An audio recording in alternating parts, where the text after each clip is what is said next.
Hey there, what's up, everybody? Welcome to Evoke Greatness. This podcast was created for those of you who, like me, are driven by their curious nature and fascination with the champion mindset.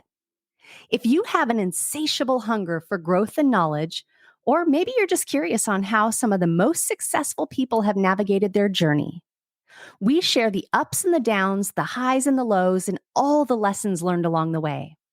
It doesn't matter what chapter you are on in your story. Maybe you're just getting started, or heck, maybe you're halfway through. What I know is where intention goes, energy flows. It's my most sincere hope that you will hear something in one or maybe many of these episodes that resonates with you and reminds you that you are not in this alone. As we venture into year 2, I hope that you find a sense of connection and community when you're here, because we all deserve a place where we belong. My name is Sunny, and I am so glad you're here. If you're new, there's a few things you want to know about me. I am a huge book nerd and a wee bit of a control enthusiast with an obsession for motivational coffee cups. I believe that a rising tide raises all ships, and I invite you along in this journey to evoke greatness.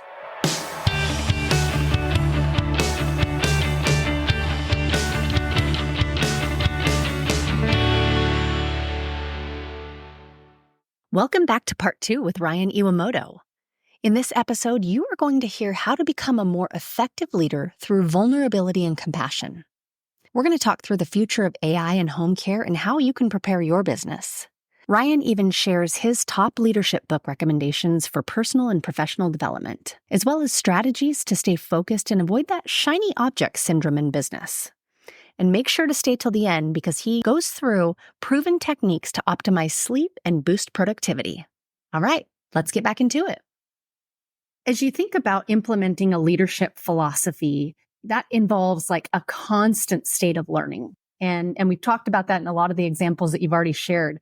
But I think what is one of the practices that you've adopted that maybe in the moment felt foreign, felt super uncomfortable, but in continuing to lean into it, that light came on of like, this is the right thing, even though it may not feel right as you initially lean into it. Yeah.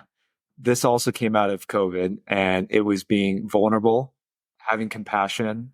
I think historically for me, it's always been very tactical. Like all of my meetings, all my one-on-ones, it's like, let's get down to brass tacks and like, how are we improving? Or let's look at the KPIs. And when I was overseeing the private pay division during COVID, like that just didn't work. Like you needed to find other ways to really get people bought in and really dedicated to the mission that we had. And a lot of that comes from showing vulnerability, showing compassion, being humble, and really get to know people and showing that you care about them. There's a great Teddy Roosevelt quote that goes, "People don't care how much you know until they know how much you care." And that really stood out to me as I was always go, go, go and win, win, win. But like you got people behind this that are really executing on all the stuff that we want happening. They got to feel that you have their back and that you care about them. So that's been a big change for me because I've never been really the empathetic, compassionate person. My wife will also vouch for that. But I've been trying to lean in more to that. So like just tactical ways, as I usually am tactical, like every one-on-one I have built into the agenda, just time to get to know the person a little bit better. Like, and I try to do a better job of remembering anniversaries, remembering birthdays, cheering people on for when things happen. Like I just never really did that. And it seems like it's working and I want to make it as authentic as possible. But sometimes putting a little bit of like tactical effort into it also helps. And something I learned from my coach too is like, he is always good at remembering things that I'm doing. So like if I'm going on a vacation, he will text me right before and it's like, "Hey, have fun on your vacation." Or if I'm like speaking at a conference, he'll like send me a text right before saying, "Hey, good luck on your conference." And I know what he's doing. Like I totally get it. Like I know he schedules in his calendar, texts Ryan about his vacation. Sure. And that's cool. Like it may not be like spontaneous or I don't know, there might not be the necessary genuineness behind it. It's more tactical, but like who cares? I like it. And it gives me that extra pep that he's also like thinking about me. So I try to do the same thing as much as I can. Again, I'm not as good as him, but just finding those ways to just give a little bit more pep to your people and show that you care about them. And yeah, it seems like it's working. Well, and what's interesting is you said kind of naturally you weren't that empathetic or that, that those qualities. And I really think so much of that lies in us innately, right? It's about what meaning we place around it.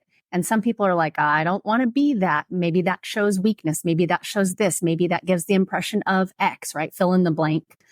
But I think reframing that and seeing how you tapping into those things spills out onto others and Mm-hmm. how that makes them feel.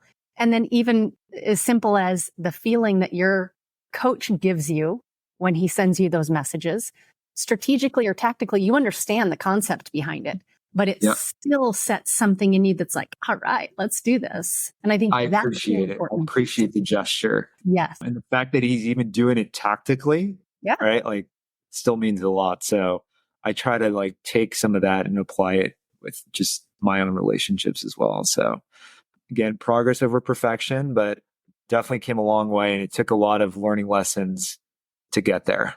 Right. Right.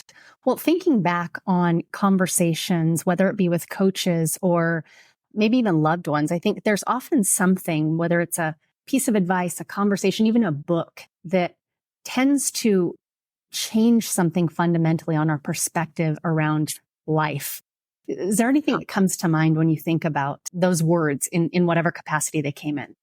Yeah, I'm a lifelong learner and I feel like leaders are learners. And books have been something that has always been actually not in college. I never read a book, right? Like only if I had to. But I felt like as I got older, that's something that I gravitated towards because I feel like now that when I do read a book, I feel like I can apply it in my day to day.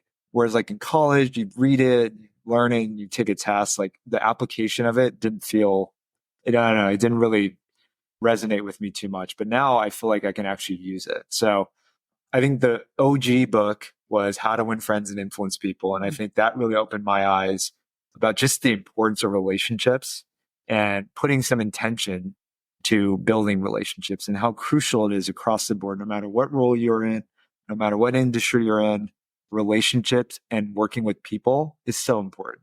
So that like at a young age, like it really resonated with me. So How to Win Friends and Influence People, if you haven't read it, it's the classic OG book on like professional development. Definitely read it.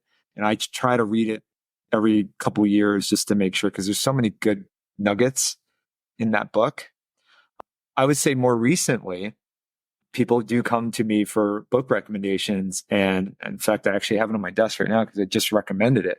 But this book called Multipliers by Liz Wiseman. And I love it because it really talks about sort of this new age of leadership, where back in the day, the CEO or the leader was all about, the superhero, the one that had no weaknesses, or the genius that had all the brilliant ideas, right? Like you think of like Steve Jobs as like someone like in that realm. But in today's age, the leaders, the effective leaders aren't the ones that are the ones that have all the answers and the superhero. They're the ones that create those leaders. And that was what that book is about. And like changing the mindset of how do you create the next leaders and geniuses and experts around you. So I've been recommending that quite often with a lot of folks that are looking to like let go and not feel like they have to be that superhero leader. Right. And isn't it interesting how reading books, I too am an absolute book nerd.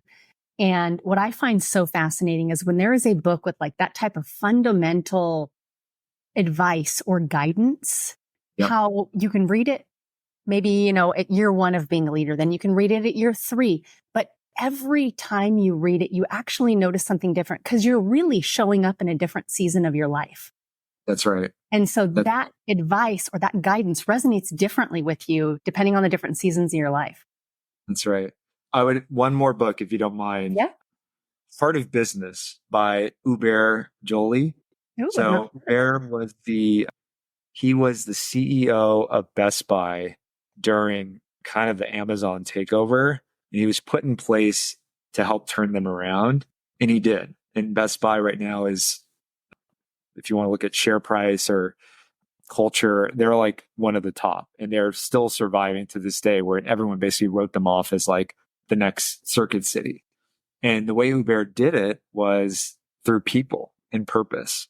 And the book really highlights his journey through Best Buy, but really comes down to the people that he brought on, or the people that were at Best Buy, really connecting them to purpose. So going from, like, I don't know if you heard the story of like the bricklayer, but turning the bricklayer into a person building a cathedral. And right. And that's what his like effectiveness as a leader was, getting people bought into this like greater purpose of what Best Buy can do. And that's like solving people's problems through technology.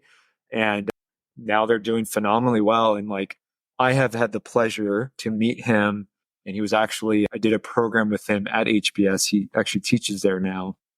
Great program on purpose. But yeah, he is just like the most humble, wise individual. And I highly recommend reading the book. And if you like the book, there's a course that he teaches in HBS around purpose and leadership, and highly recommend that as well too. Excellent. Love it. Well, let's shift back to industry for a minute. And as Sure. you look towards the future, what do you see as the biggest disruptor coming from the home care industry? And how are you putting bolts in the ground to prepare for it? Yeah, no, great question. And I think probably what's hottest on the agenda right now is AI and the application of AI in healthcare, home care. And we are using it to a certain extent. And I think we will be using it more and more as the years go on. I say that with, I'm also a little old school as well too, where now I'm probably a little bit more old school, because I have also chased a lot of different shiny objects in my career to a detriment, where actually that was also on my 360 feedback, is that Ryan has all these different ideas, and every time it's like the new idea of the day, and we're chasing shiny objects. And the downside is like, I'm always like sort of like a squirrel chasing a nut. Like, I don't know what to do. So I'm like very cognizant of like, I don't want to just start bringing on the next thing, and how important it is to keep the main thing the main thing. So yes, I think AI is going to be pivotal in our industry, but I'm also not like chasing it. Probably an expert in our organization can probably keep tabs on it more than me. But I think there's a lot of innovation in just focusing on what's working and just doing that extremely, extremely well. Walmart is a great example of that. Walmart, before they expanded out, their first, I believe, 19 stores before they went out was in North Arkansas. I don't know what was in the water in North Arkansas, but they stayed very focused on what they do, and they wanted to know their customer extremely well.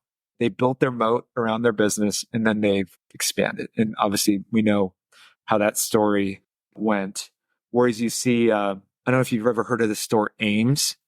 No. So Ames was a discount retailer that came out around the same time as Walmart.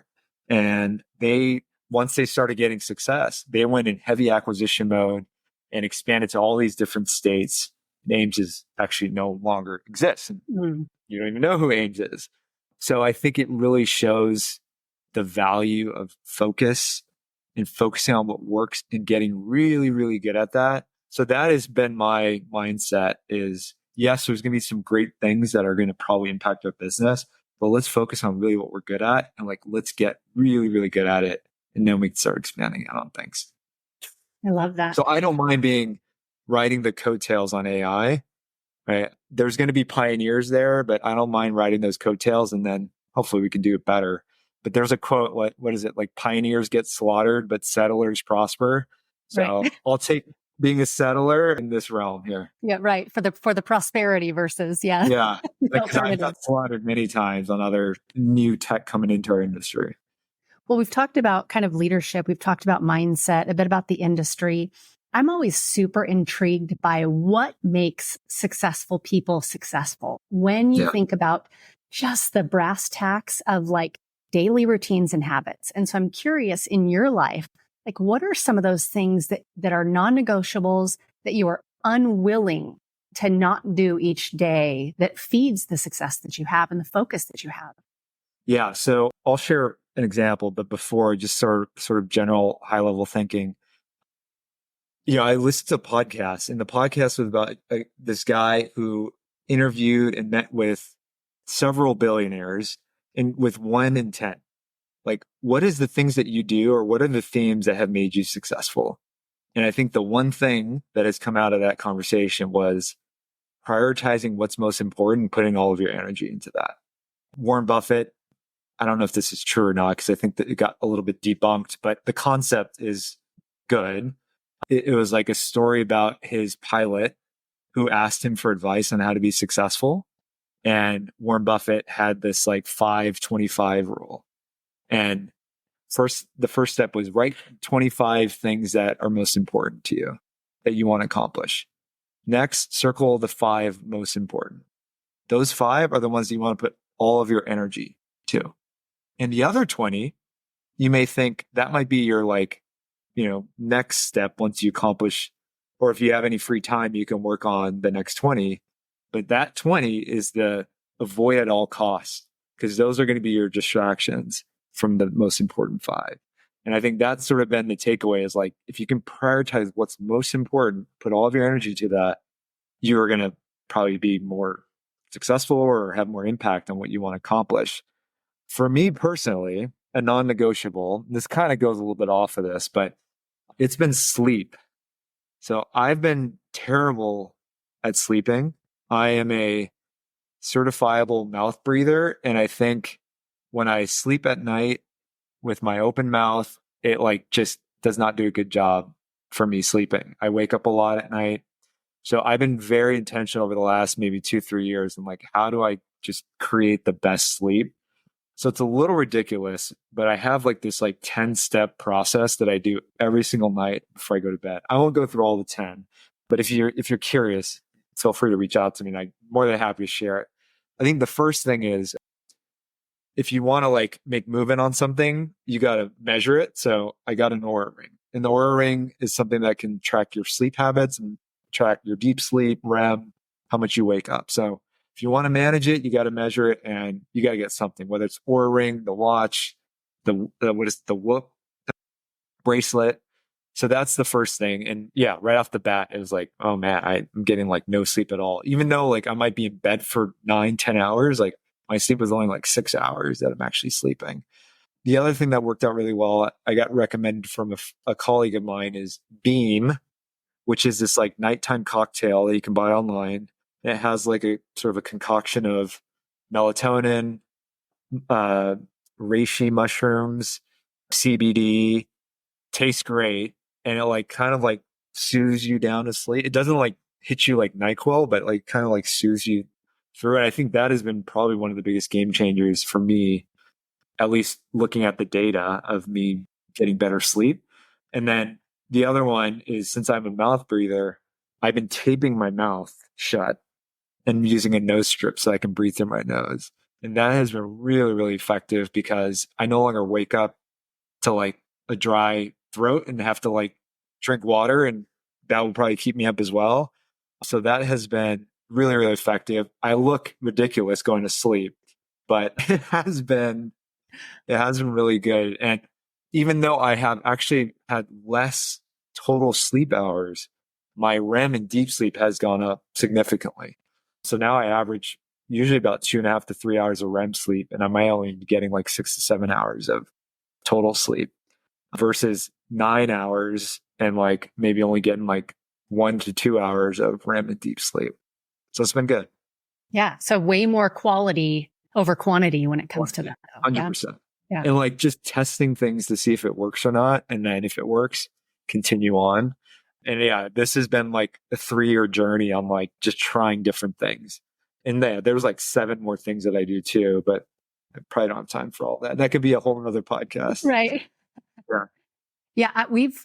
I think I even messaged you. I think you mentioned that on a LinkedIn post, and I even I did. messaged you and was like, "Hey, what tape?" Because I've tried to use some before, and like I wake up with it stuck to my forehead. I don't know what I'm doing in my sleep, but it's like stuck to not. It's not on my mouth, and so I bought a new one recently over the course of the last couple of weeks, and now my 12-year-old is actually doing it. Oh, And so nice. yeah, so he recognized it. He same thing, like mouth breather, and so he wakes up and he's like, I don't feel great and my mouth is dry as a bone and I have got to drink Yeah, water, all of those things. And so he said, can I start using that mouth tape that you use? I'm like, yeah. So he's noticed a difference too, which is great. that's great. One other thing that I would recommend. So I bought this, like temperature is important, right? You want to make sure you have like a cool environment while you sleep. So I think I heard this on like a Tim Ferriss podcast, but it's this product called Uller. I think they changed their name. So I don't know if Uller exists, but they have like a better version of it. But I have the Uller. So the Uller is this like pad you put on top of your mattress. You can control the temperature of the pad. And you can set up times to have it go down or go up. So I have the temperature go down throughout the night because I think they say like to have a certain like 68 degrees at Right. night. I have that go down, and then at night or in the morning to wake up, it can like you can shoot the temperature up to wake you up. So I have it like pumping at like 120 when I wake up. So it's like it's been a really good product that I've been using that's also helped in my sleep journey too. So that one's a really good one that most people probably wouldn't think of. Yeah. Yeah. Well, we'll have to get a list of somehow include them in the show notes or something, a list of what those Yeah. are, because I'm sure people are super intrigued by that because that's something that I think everyone notices when they have good quality sleep. You wake up better, brighter, more cognitively aware. We all know how we feel when we have Absolutely. a crappy night's sleep. Yeah. So I think that's worthy information. And it allows you just to show up to be a better person, for your team. Right? When I don't have good sleep, like I'm just not a fun person to probably be around. No, I think this has also helped me in my relationships. Like if I feel better rested, it allows me in my meetings with my team, I can show up better and hone in on some of the things I'm working on, like getting to know them, compassion, empathy. When you don't have sleep, like that kind of gets thrown out the door. Right. So it's been Exactly. something I've been really intentional to work on. Yeah. Well, as we wrap up, I have one final question for you. If it were your last day on earth and you could only impart one piece of advice to your daughters, what would that be? I have two. I know you've always been asking me for one, but I do have two. One is probably more on like the maybe professional side. The other one's more on the personal side. So I would say professionally, and this is something I learned along the way, life will always throw challenges at you, right? That is life. And that's what makes it so fun. And it's really how you respond to them that makes all the difference in the world. I saw a quote online and it said, you can either cry in the storm or dance in the rain.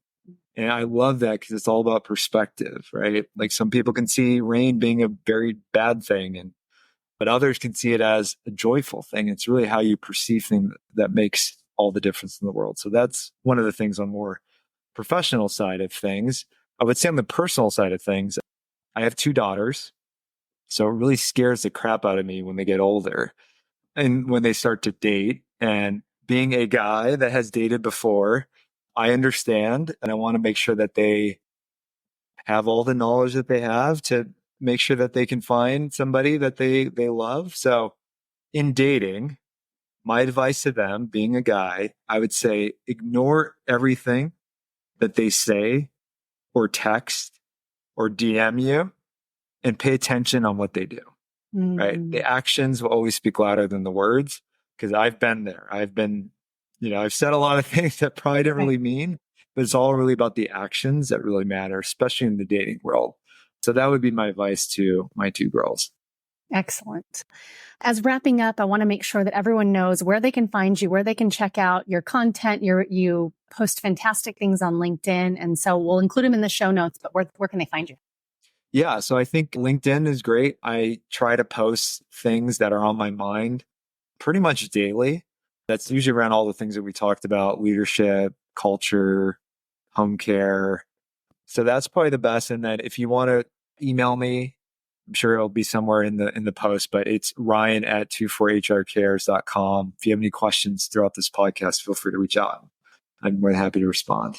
Excellent. Well, thank you for your time and imparting your wisdom and your experience and your lessons with the listeners. I think there's always so much value to be had in that. And so I appreciate you just allowing us to get to know you a little bit better and sharing all of this with everyone. Well, thank you, Sunny. No, it's great to be on this show and meet you through the process. You've been great to work with. And yeah, I'm happy that we met, crossed paths. Thank you so much for listening and for being here on this journey with me. I hope you'll stick around. If you liked this episode, it would mean the world for me if you would rate and review the podcast or share it with someone you know may need to hear this message. I love to hear from you all and want you to know that you can leave me a voicemail directly. If you go to my website, evokegreatness.com, and go to the Contact Me tab, you'll just hit the big old orange button and record your message. I love the feedback and comments that I've been getting, so please keep them coming. I'll leave you with the wise words of author Robin Sharma. Greatness comes by doing a few small and smart things each and every day. It comes from taking little steps consistently. It comes from making a few small chips against everything in your professional and personal life that is ordinary, so that a day eventually arrives when all that's left is the extraordinary.